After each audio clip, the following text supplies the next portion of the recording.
یہ اس اشکال کا جواب ہے کہ جنت میں شیطان کیسے پہنچ گیا، وہ تو ابھی ملعون ہوا ہے۔ تو شیخ الہند مولانا محمود الحسن نے فوائد میں لکھا ہے کہ ابلیس نے سانپ کا شکل اختیار کیا اور سانپ مور کے پیروں میں لپٹ گیا، اور مور جنتی پرندہ تھا، اس لیے مور کے پیر بالکل خراب ہے۔ تاؤس پیڑے گندل تاؤس چکو تو پوری نو جڑ گیا تاؤس را بنقش نگاری کے ہست خلق تقسیم کنن او خجل زشت قائف ہے۔ لیکن یہ اسرائیلی روایات ہے، بعض مفسرین نے قبول کیا ہے۔ بخاری میں حدثوا عن بنی اسرائیل ولا حرج، اس عاجز اور فقیر کو ان مفسرین پر اس میں اعتماد رہا ہے جو کہتے ابلیس نے دور سے وسوسہ ڈالا۔ وقاسمہما انی لکما لمن الناصحین، قسمیں کھائی کہ میں خیر خواہوں، توبہ۔ فَأَزَلَّهُمَا الشَّيْطَانُ عَنْهَا، پس اتار دیا ان دونوں کو شیطان نے وہاں سے۔ فَأَخْرَجَهُمَا، پس نکالا وہاں سے، مما كَانَ فِيهِ، جس میں وہ دونوں تھے۔ وَقُلْنَا اهْبِطُوا بَعْضُكُمْ لِبَعْضٍ عَدُوٌّ، اور ہم نے کہا اترو، بعض تمہارے بعض کے دشمن ہوں گے۔ دنیا تو ایسی جگہ ہے، جری دنیا کسی پیغم نبشر، اگر بشر بنی آدم نبشر۔ وَلَكُمْ فِي الْأَرْضِ مُسْتَقَرٌّ، اور تمہارے لیے زمین میں جائے قرار ہے، وَمَتَاعٌ، اور فائدہ لینا ہے، الہی ایک وقت تک۔ کہتے ہیں سانپ کو پھینکا ہے کابل میں، تکلیف بہت زیادہ جوش ہے۔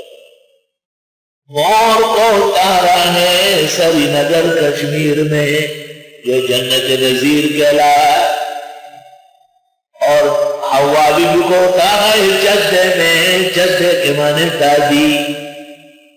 آدم علیہ السلام کو اتارا ہے ہندوستان میں، سرندیپ میں، اس لیے ہندوستان ہمیشہ علم کا مرکز رہا۔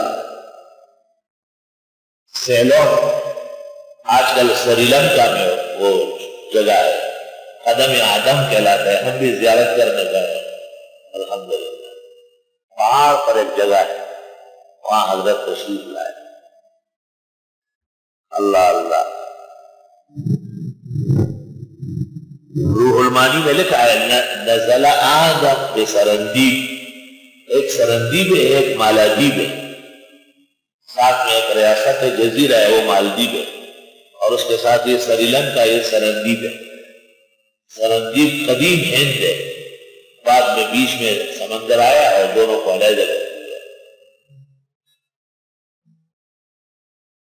کہتے ہیں کہ ابراہیم علیہ السلام جو ہندوستان آئے تھے تو بھی حضرت آدم کے قدم کی زیارت کرنے کے لیے آئے۔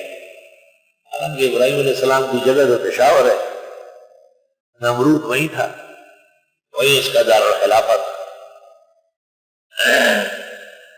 تاریخ عالم کی مطالعہ ضروری ہے، اور تاریخ اور ان کے اسماء اور بلدان بدلتے، نقشے بدلتے۔ جیسے آپ قدیم نقشے میں پاکستان دیکھیں، پاکستان کہاں ملے گا؟ وہ تو 1947 میں بنا ہے۔ ہند ملے گا، سندھ ملے گا، کرمان ملے گا، خوزستان ملے گا، ایران نہیں ملے گا، فارس ملے گا۔ حضرت آدم علیہ السلام کہتے روتے رہے، بہت پریشان تھے کہ حق تعالیٰ ناراض ہوئے۔ فَتَلَقَّى آدَمُ مِن رَبِّهِ كَلِمَاتٍ، پس سیکھ لیا آدم علیہ السلام نے رب سے چند کلمے۔ فَتَابَ عَلَيْهِ، پس اللہ نے ان کی توبہ قبول فرمائی۔ إِنَّهُ هُوَ التَّوَّابُ الرَّحِيمُ، بے شک وہ توبہ قبول کرنے والے رحم والے ہیں۔ وہ کلمات ربنا ظلمنا انفسنا وان لم تغفر لنا وترحمنا لنكونن من الخاسرین۔ اور بعض علماء دین کہتے ہیں کہ عرش کے سائڈ پر لکھا ہوا دیکھا تھا محمد الرسول اللہ، اس کے وسیلے سے دعا مانگی۔ یہ روایت سنن میں موجود ہے، شیخ الحدیث نے بھی اس کی تائید کی ہے، شیخ زاہد القوصری نے محب التقول میں اس کی تائید کی ہے۔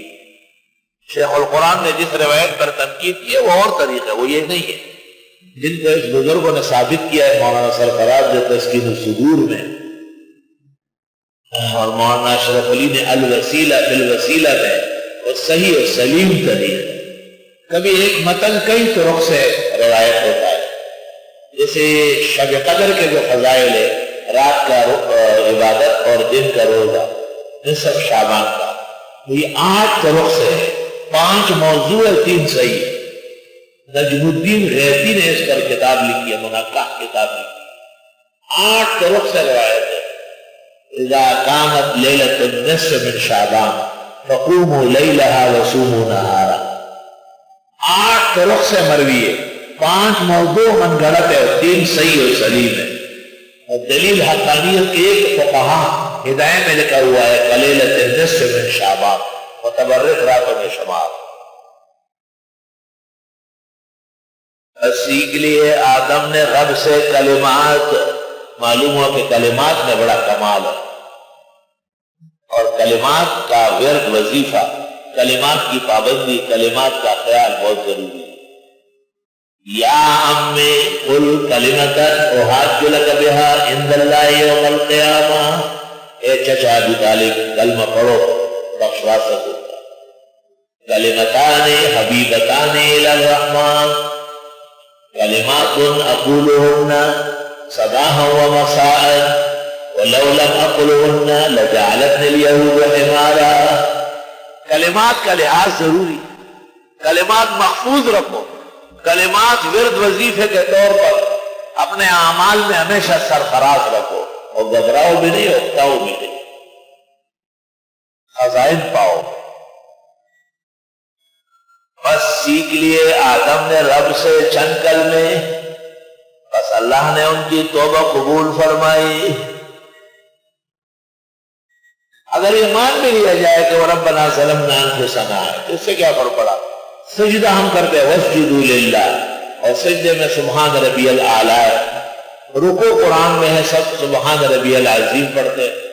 تو جس طرح رکن کے اندر کچھ کلمات بھی ہوتے ہیں، اس واسطے وہ کلمات اور یہ دعا دونوں مل کر کے آدم علیہ السلام کی بخشش اور قبولیت توبہ کا سبب ہوا۔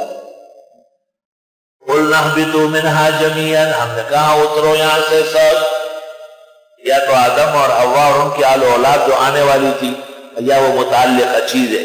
فَإِمَّا يَأْتِيَنَّكُم مِّنِّي هُدًى، اور جب آئے تمہارے پاس میری طرف سے ہدایت، جب بھی آئے پیغمبر آئے وحی آئے، فَمَن تَبِعَ هُدَايَا، جس نے اتباع کی میری ہدایت کی، فَلَا خَوْفٌ عَلَيْهِمْ، کوئی خوف نہیں ہوگا ان پر، وَلَا هُمْ يَحْزَنُونَ، اور نہ وہ غمگین ہوں گے۔ یہ دستور ہے کہ جو دین کا متبع ہو اللہ ان کو غموں سے نکالتا ہے۔